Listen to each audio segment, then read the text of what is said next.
O Falecido Mattia Pascal, de Luigi Pirandello, pela editora Unesp, com tradução de Silvia Massimini Félix. Esse livro foi publicado em 1904 e a história é ambientada na Itália.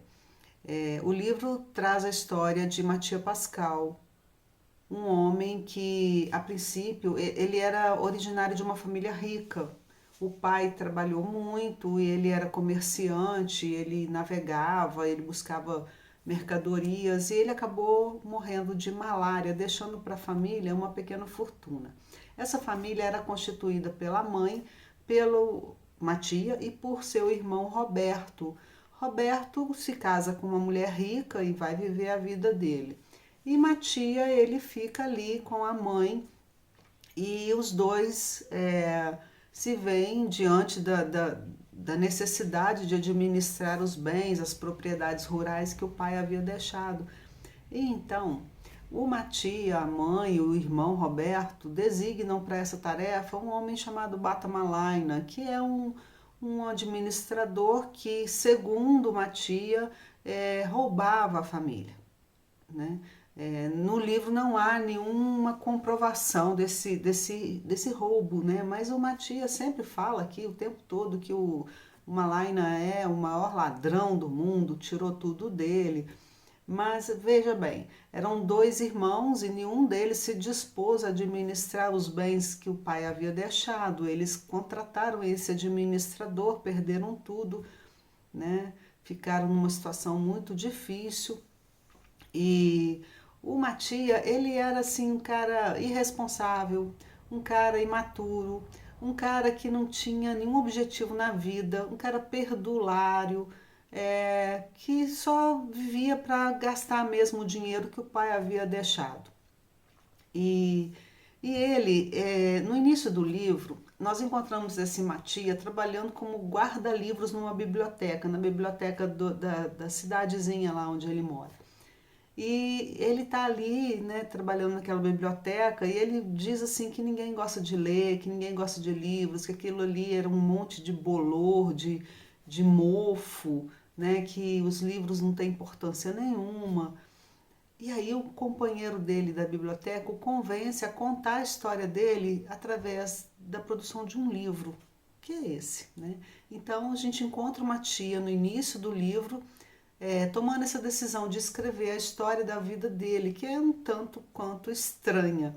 E aí nós entramos na história, né? A história é narrada em primeira pessoa, é uma tia quem narra a história, a própria história dele, a história da morte dele, da ressurreição dele, da segunda morte dele. E é uma história, então, em primeira pessoa, com discursos diretos e com muita ironia, com muita comicidade, né? O Pirandello é muito engraçado, a gente ri muito lendo esse livro. Esse livro, ele tem uma pegada filosófica, ele vai discutir questões assim, não que o livro se proponha a isso, mas nós, enquanto leitores e leitoras, nós podemos depreender daqui algumas questões filosóficas a serem discutidas, como, por exemplo, a questão da identidade, do uso das máscaras que são socialmente impostas. Elas estão muito presentes aqui no livro. Bom, então o Mattia está lá na biblioteca, resolve escrever o livro, então vamos entrar na história do Mattia contado por ele mesmo, né? O Mattia, ele vivia lá então com a mãe dele, né? O pai já havia morrido, esse Bata Malaina passa a administrar a propriedade dele e aí ele conhece uma moça chamada Romilda e ele se casa com essa Romilda. Essa Romilda traz junto com ela a mãe, que é a Viúva Pescatori, que é o nome da mãe da Romilda. E eles passam a viver juntos e essa sogra atormenta muito a vida do Mattia Pascal. E o Mattia Pascal, ele trabalha nessa biblioteca, ele não tem objetivos, ele não tem garra na vida, sabe? A Romilda fica grávida e ela fica grávida de gêmeas. As bebezinhas nascem e elas morrem. E uma tia fica triste com aquilo e Aí no mesmo dia que a segunda gêmea morre, porque morre primeiro e a outra uns dias depois, um mês, não sei depois, a mãe do Matia também morre, no mesmo dia que a filha dele. Aí o irmão dele, o Roberto, que era lá casado com a mulher rica, manda 500 liras para o sepultamento da mãe. O que o Matias faz? Matias está enfesado com aquela vida, com aquela sogra, está triste porque perdeu as filhas. Ele pega as 500 liras e parte andando pela estrada e vai andando até a cidade de Monte Carlo, que é um lugar onde tem muitos cassinos, né? E ele chega lá e entra num cassino, começa a olhar aquilo, ele encontra um livrinho que ensina como jogar, ele dá uma olhada naquilo. E ele começa a jogar as 500 liras que seriam destinadas ao sepultamento da mãe dele. Bom, eu sei que ele joga e ele ganha muito dinheiro. Ele ganha 82 mil liras. Eu fiz um cálculo mais ou menos aqui, consultando na internet, e acho que seria algo em torno de 500 mil reais, um pouco mais. É o que ele ganha nesse jogo, nesse cassino, nessa noite que ele está lá em Monte Carlo, né? E aí, depois que ele faz tudo isso, ele retorna para casa de trem. Ele entra no trem e quando ele está voltando, ele se depara com um jornal lá da cidade dele. Ele abre o jornal e ele se assombra com a notícia que ele encontra. Está escrito lá que Matias Pascal, né, havia falecido, estava morto, né, que ele cometeu suicídio e que ele estava morto e estava sendo sepultado, né? E ele fica muito assombrado com aquilo. Ele desce do trem e pensa: poxa, se eu já morri, se já me deram por morto, alguém morreu no meu lugar, alguém se suicidou, né? Se equivocaram e enterraram o corpo pensando que fosse eu. Então eu vou fazer proveito disso e vou me mandar daqui. E aí ele vai embora. Matias Pascal foge com o dinheiro que ele ganhou lá no cassino. E ele pensa assim: bom, eu já estou morto, né? Então, se eu estou morto, eu preciso construir uma nova identidade para mim. Ele é como se ele tivesse matado Matias Pascal. Então, ele precisa construir uma nova identidade. Então, enquanto ele está lá no trem, ele fica pensando como é que ele vai construir essa identidade. E aí ele percebe que uma identidade não se constrói sem uma história, sem relações com as pessoas, né? Sem a experiência da dor, a experiência do amor, né? Ele não tem nada disso, ele tem que construir uma história para si, para ele forjar uma identidade. E aí ele vai pensando lá no trem como é que ele vai fazer isso. Então ele escuta as pessoas conversando e a partir daquilo que ele vai escutando nas conversações, ele vai construindo a identidade dessa nova pessoa que ele irá ser, né? E aí, a partir dessas falas, ele encontra alguns nomes que ele faz uma composição e ele passa a se chamar, ele, né, escolhe se chamar Adriano Meis. Então, esse será o novo nome de Matias Pascal. Veja, em resumo, está escrito aqui, né, como nasce Adriano Meis, né? Ele escreve assim: em resumo, A.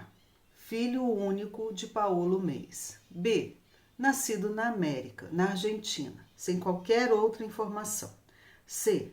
Vindo para a Itália quando tinha poucos meses, bronquite. D. Sem lembranças e quase sem informações dos pais. E. Criado pelo avô. Onde? Um pouco ali, um pouco aqui.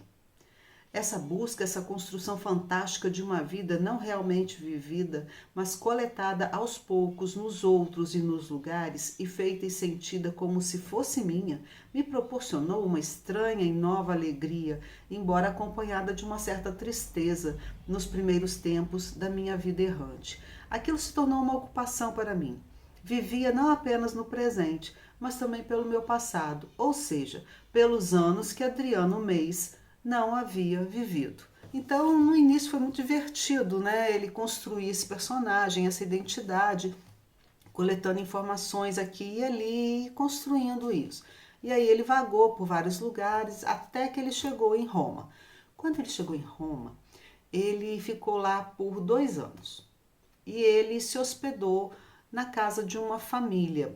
Essa família era a família de um senhor chamado Pagliari, e esse Pagliari tinha uma filha chamada Adriana. Nessa casa morava também o genro do Pagliari e morava também uma professora de piano. E era muito confuso aquilo, né? Porque o Mattia Pascal estava lá, né, com a identidade de Adriano Meis, e ele começa a se interessar por Adriana, a Adriana começa a se interessar por ele, e ele começa a pensar como que eu posso viver uma relação amorosa se eu não posso dizer quem eu sou, de onde eu vim, eu não tenho história, eu não tenho uma vida para compartilhar com ninguém. E, e nessa casa do Pagliari, esse Pagliari, ele era um sujeito que era estudioso do espiritismo, então ele fazia na casa dele sessões de mesas girantes, que é aquela coisa que as pessoas sentam em torno de uma mesa, convocam espíritos para a mesa girar, balançar, alguma coisa assim. E aí eu fiquei curiosa, por quê? Porque eu me lembro de já ter lido em algum lugar que lá na Europa, em algum momento, esse fenômeno das mesas girantes do espiritismo, isso se tornou uma coisa assim meio moda, sabe? As pessoas faziam isso, era até um divertimento, uma brincadeira. E aí eu fui procurar para ver se na Itália, no início do século XX, isso acontecia. E não. Essa prática de organizar essas mesas girantes, de conclamar espíritos para responder perguntas, isso era muito comum na Europa, meados do século XIX. E eu fiquei pensando, por que, né? Será que o Pirandello traz isso então para o século XX? E aí que, no decorrer da leitura, que me veio esse pensamento. Veja, quando o Mattia Pascal, ele tá lá no cassino, lá atrás, né?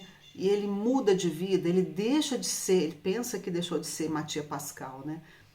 Para se tornar outra pessoa, isso se dá nesse movimento da roleta do cassino que gira, né? A roleta gira e parece que gira a vida do Mattia Pascal também. Mais lá na frente, quando ele já está em Roma, ele já está envolvido com a Adriana, e ele está vendo que ele está numa confusão tamanha, porque como é que ele vai se relacionar com as pessoas, como é que ele vai sustentar essa mentira, né? Nesse momento, outra mesa gira, que são as mesas girantes espíritas. Quando essas mesas girantes espíritas começam a aparecer na vida do Mattia Pascal, já Adriano Meis, ele decide matar Adriano Meis. Então, ele está numa ponte, atravessando uma ponte, ele havia sido desafiado para um duelo, era muita confusão que ele se metia. E aí ele enfia a mão no bolso e vê que tem um gorro lá dentro. Ele tira o chapéu que ele está usando, que é o chapéu do Adriano Meis, coloca na ponte, né, na murada da ponte com a bengala, coloca o gorro e parte. E vai embora. Ou seja, Adriano Meis, no dia seguinte, não é mês não, tá gente? É mês mesmo. Adriano Meis, no dia seguinte, é dado como morto, como um suicida e Mattia Pascal parte. Então eu acho que essas duas mesas girantes, elas aparecem nesses dois momentos de girada da vida do Mattia Pascal. Mattia Pascal, então ele volta para a cidadezinha dele. Ele volta para lá e ele quer voltar a ser Mattia Pascal. Ele diz aqui, tem um momento que ele diz assim, eu vou matar esse idiota desse Adriano Meis. Ele tem umas coisas muito engraçadas, né?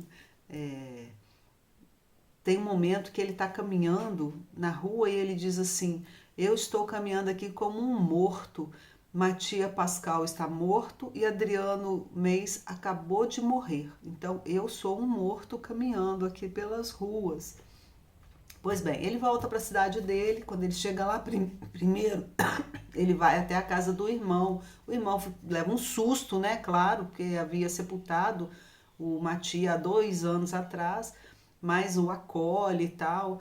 E depois o Mattia vai até a antiga casa dele. Quando ele chega lá, ele encontra a mulher dele, a ex-mulher, né?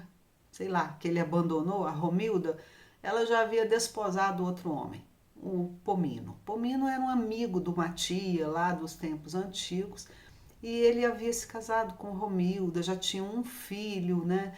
E o Matia, ele chega e ele vê que ele já não era mais ninguém, ele não era o Matia, ele não era o Adriano que ele nunca foi, e, e também ele não podia retomar quem ele era, né? E no início do livro ele diz assim, que a única coisa que eu tenho certeza na vida é que meu nome é Matia Pascal. E no final do livro, nem isso ele tinha mais, ele não tinha mais nada, né? É... Aí lá no final, o, o Matia, ele vai dizer assim, de maneira alguma retornei à lei ou às minhas particularidades. Quer dizer, ele foi dado como morto, é, já havia um atestado de óbito, já havia uma sepultura, então eu não retornei à lei e eu não retornei às minhas particularidades. Ele não conseguiria ser ele de novo. Minha esposa é esposa de Pomino e eu não posso dizer quem sou. No cemitério de Miragno, que é a cidadezinha, né? No túmulo daquele pobre homem desconhecido que se matou, ainda se conserva a lápide ditada por Lodoleta. Aí está aqui dizendo a inscrição, né, da lápide. E aí ele continua diante da lápide, né? Levei-lhe a prometida coroa de flores e de quando em quando vou me ver ali, morto e enterrado. Às vezes, algum curioso me segue de longe. Então, na volta, ele me acompanha, sorri e, considerando minha condição, me pergunta: mas afinal, pode-se saber quem é o Senhor? Eu dou de ombros, semicerro os olhos e respondo: ora, meu caro, eu sou o falecido Matia Pascal. É, o Matia, então, ele. Aí termina o livro, ele volta para casa e ele encarna-se enquanto o falecido Matia Pascal, apesar de estar vivo, né? Porque ele percebe que ele nunca mais poderá ser quem ele era. É, e como o livro vai discutir essa questão da identidade, que eu nem vou me atrever a falar sobre isso, porque primeiro que eu não dou conta, e segundo que é uma discussão aprofundada, e eu acho que é uma discussão que tem que ser feita coletivamente, né? Mas eu fico pensando nessa questão da identidade, só para sinalizar alguma coisa, a gente sempre pensa, aqui no livro, que a identidade seria Matia, seria Adriano, né, os nomes e a história, mas também a gente esquece de observar que o caráter dele também constitui a identidade. Ou seja, ele perdeu o nome, ele não tinha mais história, no caso do Matia, e no caso do Adriano ele nunca teve uma história, mas o que Matia e Adriano tinham era um caráter. Esse caráter irresponsável, insensível, imaturo. Ele não se importava com as pessoas, né? Ele vivia muito levado pela ocasião. Então era isso, ele tinha esse caráter que estava presente em Matia e que também aparece, né, em Adriano Meis. E uma outra questão que me chama atenção aqui é que o Adriano, veja aqui na capa do livro, ele está diante de um espelho. Ele parece que está se indagando. E tem esse momento no livro, né, quando o Adriano Meis olha para o espelho e conversa com Matia Pascal, e o contrário também acontece. Ele, um conversando com o outro, e Matia Pascal sempre responsabilizava Adriano. Dizia que Adriano era um imbecil, né? E Adriano, por sua vez, dizia que Matia era um irresponsável. Então faz pensar nessa ideia de sempre culpabilizar o outro por seus erros, por sua indolência, por sua falta de perspectiva. Então se culpa o outro, né? Não se assume a responsabilidade. Então é isso. É um livro muito gostoso de ler, muito engraçado. O Pirandello é engraçadíssimo. Gente, tem cenas aqui que eu rolava de rir. Era muito engraçado. E é claro que essa minha apresentação não deu conta de tudo, obviamente, né? Tem muitos personagens interessantíssimos aqui. É, tem o Pirandello tem umas pitadas aqui políticas quando ele, por exemplo, ele apresenta um marquês e ele vai dizer que esse marquês é, durante a, ele não diz diretamente, ele deixa pistas, né? Mas a gente entende que esse marquês era contra a Primavera dos Povos que aconteceu, né, lá na Itália. Então tem umas pistas que nos levam a perceber o posicionamento político de alguns personagens e essa neutralidade desse Mathieu Pascal. Ele era uma pessoa neutra, ele não se incomodava com ninguém, ele não se incomodava nem com ele mesmo. Ele matou o Adriano Meis sem se preocupar minimamente com isso, né? Com a dor que isso ia causar nas pessoas, e principalmente na Adriana, com quem ele tinha um relacionamento amoroso. Então é isso, gente. Sugiro para vocês a leitura. É uma edição muito bonita da Unesp, essa capa vermelha aqui, com a lombada dourada. É muito bonita, bem cuidada. E é isso. O falecido Mathieu Pascal.